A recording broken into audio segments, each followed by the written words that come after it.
Social media की दुनिया की मारूफ कंपनी मेटा, जो फेसबुक और इंस्टाग्राम की मालिक है, उसको अमेरिका में एक तारीखी अदालती फैसले का सामना करना पड़ा है। अमेरिकी रियासत न्यू मैक्सिको की एक ज्यूरी में मेटा को बच्चों की ज़हनी सेहत को नुकसान पहुंचाने और उन्हें जिनसी इस्तेहसाल के खतरात से दो चार करने के इल्जाम में 37 करोड़ 50 लाख डॉलर जुर्माना अदा करने का हुक्म दिया गया है।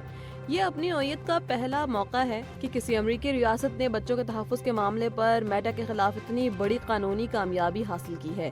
कानूनी माहिरीन का मानना है कि न्यू मैक्सिको का यह फैसला अमेरिका भर में सोशल मीडिया कंपनियों के खिलाफ ज़ेरे इल्तवा हज़ारों मुकदमात के लिए एक मिसाल बन सकता है, जिससे कंपनियों को अपनी पॉलिसियां बदलने पर मजबूर होना पड़ेगा। सिंध के school education and literacy department ने एक अहम इंतजामी फैसला करते हुए महकमा तालीम में तबादलों और तकर्रियों पर फौरी पाबंदी आयद कर दी है। इस फैसले का मकसद तालीमी बजट के शफाफ इस्तेमाल को यकीनी बनाना और इंतजामी नज़्मो ज़ब्त बरकरार रखना है। नोटिफिकेशन के मुताबिक ये पाबंदी स्कूल स्पेसिफिक बजट 2025-26 की तकमील तक बरकरार रहेगा। ये पाबंदी डीडीओज, हेडमास्टर्स, प्रिंसिपल्स और सीनियर प्रिंसिपल्स की पोस्टिंग और ट्रांसफर पर लगाई गई है। अगर किसी खाली असामी पर या तरक्की की सूरत में तैनाती नागुज़ीर हो तो इसके लिए बजट की इस्तेमाल और अदम इस्तेमाल का सर्टिफिकेट फराहम करना लाजमी होगा। मज़कूरा सर्टिफिकेट की तस्दीक अकाउंट जनरल सिंध या मुतलका डिस्ट्रिक्ट अकाउंट ऑफिसर से करवाना लाजमी होगी। ये पाबंदी अगले माली साल बजट यानी 2025-26 के अमल में तकमील तक लागू रहेगी। हुकूमत ये यकीनी बनाना चाहती है कि स्कूलों के लिए मुख्तस करदा बजट इसी मखसूस मकसद के लिए इस्तेमाल हो जिसके लिए उसे मंजूर किया गया है। तालीमी साल के दौरान बार बार तबादलों से स्कूल का इंतजाम मुतासर होता है, जिसे रोकने के लिए इक़दाम उठाया गया है। अकाउंट्स ऑफिस से तस्दीक की शर्त से ये यकीनी बनाया जाएगा कि तनख्वाहें और फंड्स सिर्फ फ़ाल और जायज़ ओहदेदारों को ही मिल रहे हैं। ऑस्ट्रेलिया ने मशरिक़ वस्ता में तेज़ी से बदलती हुई सूरत हाल और ईरान के साथ बढ़ती हुई कशीदगी के पेश नज़र ईरानी शहरियों के लिए अपने वीज़ा क़वानीन में सख्त तब्दीलियों का ऐलान कर दिया है। ऑस्ट्रेलियाई वज़ीर दाखिला के मुताबिक ईरानी विजिटर वीज़ा रखने वाले अफराद के ऑस्ट्रेलिया में दाखिले पर आर्जी पाबंदी आयद कर दी गई है। ऑस्ट्रेलियाई हुकूमत ने इस फैसले के पीछे दर्ज झेल वजूहात बयान की हैं। हुकूमत का कहना है कि यह कदम ऑस्ट्रेलिया के इमिग्रेशन क़वानीन और निज़ाम के तक़द्दुस को बरकरार रखने के लिए उठाया गया है। ऑस्ट्रेलियाई हुक्काम को खदशा है कि ईरान और अमेरिका इसराइल के दरमियान जारी हालिया जंगी तनाज़े की वजह से जो ईरानी शहरी ऑस्ट्रेलिया आएंगे वो अपने वीज़ा के मुद्दत ख़त्म होने पर वापस नहीं जा सकेंगे या वापसी में कानूनी पेचीदगियाँ पैदा हो सकती हैं। ऐसी सूरत हाल में अक्सर लोग आर्जी वीज़ा पर आकर मुस्तकिल पनाह की दरख्वास्तें दे देते हैं, जिससे निमटना ऑस्ट्रेलियाई सिस्टम के लिए एक बड़ा चैलेंज बन सकता है।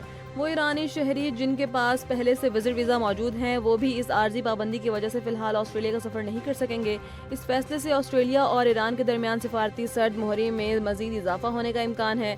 खदशा ज़ाहिर किया जा रहा है कि ऑस्ट्रेलिया के इस कदम के बाद दीगर मगरबी ममालिक भी ईरानी शहरियों के लिए इसी तरह की पाबंदी लगा सकते हैं। ईरान और अमेरिका के दरमियान जारी लफ्ज़ी जंग और सफारती तनाव एक नए मोड़ पर आ गया है। ईरानी फौज के खातमुल अंबिया मरकजी हेडक्वार्टर ने अमेरिकी सदर डोनाल्ड ट्रंप के इन दावों को सख्ती से मुस्तरद कर दिया है कि अमेरिका ईरान में सही लोगों से मुज़ाकरात कर रहा है।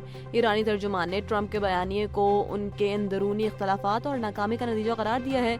ईरानी तर्जुमान ने वाज़े अल्फाज में अमेरिका को खबरदार किया है कि आलमी मार्केट में तेल की कीमतें तब तक मुस्तहकम नहीं होंगी जब तक ईरान के खिलाफ मुआंदाना पॉलिसियाँ ख़त्म नहीं की जाती। पुराना आलमी माशी निज़ाम अब बहाल होना नामुमकिन है अगर ईरान को निशाना बनाया गया। ट्रंप के दावे सिर्फ अपनी आवाम को मुतमईन करने के लिए हैं, जबकि हकीकत में कोई ईरानी नुमाइंदा उनसे बात नहीं कर रहा।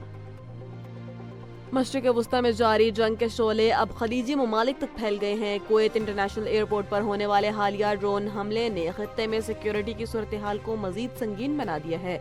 कुवैत के सिविल एविएशन अथॉरिटी ने तस्दीक की है कि हमले में एयरपोर्ट के फ्यूल टैंक को निशाना बनाया गया है, जिसके नतीजे में वहां शदीद आग भड़क उठी है। ड्रोन हमले से एयरपोर्ट के ईंधन के ज़खायर को नुकसान पहुंचा, ताहम खुशकिस्मती से अब तक किसी जानी नुकसान की इत्तला नहीं मिली। वाक़े के फौरी बाद फायर फाइटर्स और इमदादी टीमों ने आग पर काबू पाने के लिए ऑपरेशन शुरू कर दिया है और एयरपोर्ट पर हाई अलर्ट नाफिज कर दिया है। कुवैत हुक्काम ने ताहाल ये वाज़े नहीं किया कि ड्रोन कहां से लॉन्च किया गया, ताहम खित्ते की मजमूई सूरत हाल ईरानी जवाबी कार्रवाई की तरफ इशारा कर रही है। ये हमला इस वसी तर तनाज़े का हिस्सा है जो 28 फरवरी को अमेरिका और इसराइल की जानिब से ایران پر کیے گئے حملوں کے بعد شروع ہوا۔ ایران نے اعلان کر رکھا ہے کہ وہ خطے میں موجود تمام امریکی فوجی اڈوں اور ان کے اتحادیوں کے اثاثوں کو نشانہ بنائے گا۔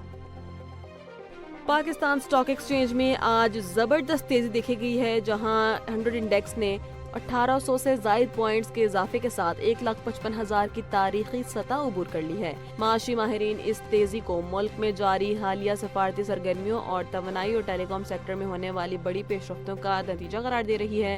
پاکستان کا ایران اور امریکہ کے درمیان مذاکرات کے لیے مرکزی ثالث کے طور پر ابھرنا سرمایہ کاروں کے اعتماد میں اضافے کا باعث بنا ہے۔